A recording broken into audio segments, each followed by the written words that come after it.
So typically in my class, if I was to show you an example of what my day would look like, the day starts with a couple of minutes of kind of goal setting.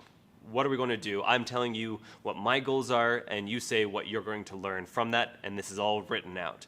I like to do this digitally, so I'll take a PowerPoint or Google Slides or something like that, and I'm not necessarily trying to use that to share information. I'm trying to use that more as like a scheduling tool.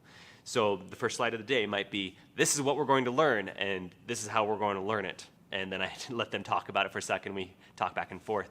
But I always build timer slides into my PowerPoints because I never want to let a student work on the same thing for longer than 20 minutes because my attention span can't handle that, let alone their attention span.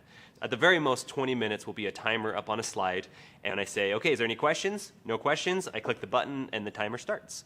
Generally, I try to shoot for like 15 minutes. So the students work on something for 15 minutes, and then the next chunk of the day might be the same idea. It might even be exactly the same thing, but I'm going to give them a break from doing the same thing and grinding as a reward. And so they'll spend a minute or two either transitioning or taking a break or something, and then I'll click to the next slide. And if it's the same thing, I'll say, okay, let's do session 2. Let's go. Let's see if we can do this. And as they're doing that, I'm walking around the room, I'm chatting with them, I'm saying, okay, what are you doing here? Walk me through your project here, or walk me through this, or do you understand this? And I'm just kind of touching base with everybody, going around, making sure we're good. Generally, that gets me into a big conversation at some point where somebody's stuck. And other students will hear me and they'll roll over that have the same question. I end up doing this little mini seminar. But I'm always having that clock ticking in the background so students have that sense of urgency of like, this is the time allotted and I have to have this done by the end. And so I need Mr. Harris's help in order to get this done.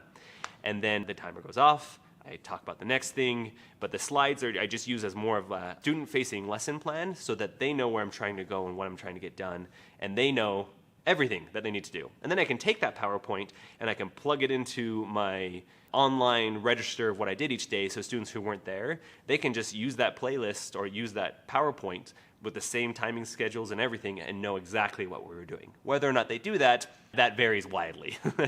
But they have the option of doing it and of knowing exactly what I talked about without me necessarily needing to record myself or anything like that. They still have that communication to learn what's going on. And then at the end of class, I always include a slide for review, where we spend just a couple minutes going over what did we learn, do you have any questions, what was your favorite part, what was weird, what was bizarre, and what are we going to do next time. And I always know I have that time because I'm following the schedule built in and the timers are setting it up so I can't avoid it. I have to have those last 5 minutes to kind of prepare for the next class period.